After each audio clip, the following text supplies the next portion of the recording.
Today I want to introduce you to the module, The Power of the Subconscious Mind. This is a module that I use nearly with every customer because it has the potential to release just so much energy, so much human energy within an organisation.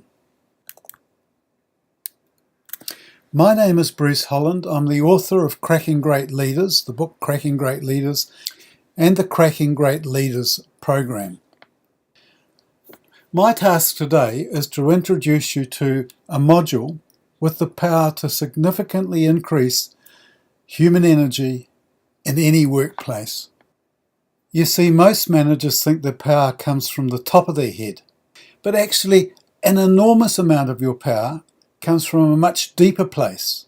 We call it the subconscious. And the other thing that I'd like to just try to encourage you to think and tell your clients about is that most managers think too much. In fact, they can't stop thinking. It's almost like a disease with them. And because they think so much, they turn off their subconscious and they have no access to it. One of my heroes when it comes to thinking is Albert Einstein. And I love these two quotes. Einstein said, "I never came across any of my discoveries through a process of rational thinking." I mean, I'm sure you've heard the story of how Einstein came up with this theory of relativity by imagining himself sitting on a sunbeam and flying backwards faster than the speed of light.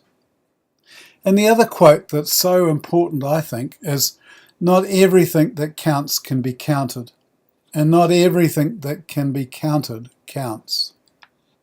Einstein was right into this subconscious and belief that he was much more than his conscious mind. In crude terms, you can think of your mind like this diagram. The unconscious mind is where our automatic body functions and our immune system are controlled. If you like, it's our lizard brain. Then we have our subconscious mind, and this is where our habits are formed and our self-concepts are stored. Science is starting to realize just how powerful the subconscious mind is. For example, it's the seat of creativity. Our best ideas often pop out of nowhere when we're thinking about something else, or indeed when we're not thinking at all. And people try to solve complex life problems using their conscious mind, which is extraordinarily limited, while the powerful subconscious sits by idly, not being used at all. The conscious mind is where our reasoning, our logic, our short-term memory resides.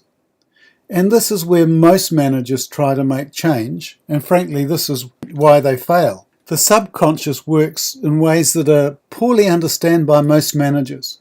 The subconscious processes seem to happen in murky, unknown ways that the conscious mind doesn't really appreciate or understand. And because the conscious mind is bossy, it seems to take control. The subconscious can be a really powerful friend or a powerful enemy. Most people don't realize that what they focus on is what the subconscious mind will deliver. So if you focus on problems, you'll get more problems. If you focus on opportunities, you'll get more opportunities. If you say, "Don't bite your fingernails," the subconscious will see people biting their fingernails and push the body towards delivering biting fingernails.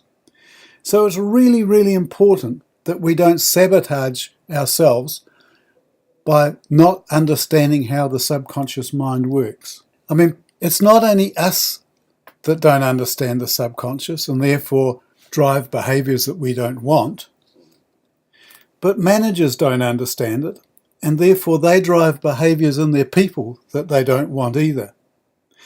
I have a dear auntie, and I used to stay with her as a child, and somehow or other she got in her head that I was messy.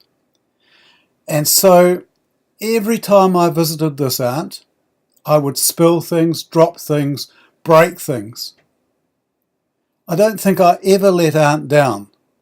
Her image of me as a messy person got into my subconscious, and I delivered exactly what her expectations of me were.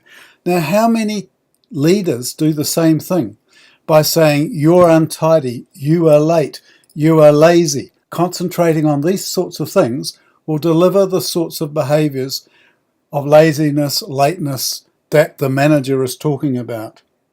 So it's largely about changing the words. It's also about changing our behaviours and our habits, because behaviours and habits are things that really, really matter when it comes to organisational behaviour. So just to reiterate why I recommend this module so strongly, it helps us understand where our power comes so we can develop those parts of ourselves that are most important.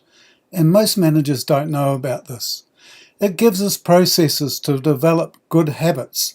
People don't understand often the importance of establishing good habits and how small changes in a habit can make enormous differences over a period of time. And as a result, you will become a far better manager. Some of the key lessons in this module are that most of our power comes from the subconscious. I mean, the conscious mind can only carry 7 points at a time. It's very, very limited. Another lesson is how to develop positive rituals and habits within an organisation, and to make sure that these grow and reinforce each other in a way that's going to be positive for the organisation. And it gives us powerful tools, not only for you, but also your people, to access their subconscious mind. Because real leaders know that the people they lead will be only as powerful as the thoughts they hold about themselves in their heads. They work on making sure that we strengthen the ideas and the pictures we have of ourselves and the organisation inside people's heads.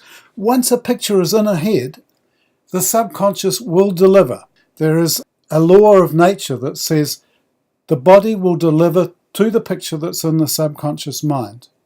So getting the right picture in your mind, both for the individual as a leader and in the heads of each person in the organisation, and a picture of the organisation as it wants to be, is like vitally important. So this is a module that will deliver all you need, all the readings, all the process, all the ideas that I've picked up over 22 years of using this module. It's a process that works. It's a process that gives enormous benefit, and people will literally start to see themselves and the world in a different way, in a better way, because they will start doing things without conscious thought that deliver benefits way beyond what they thought was possible.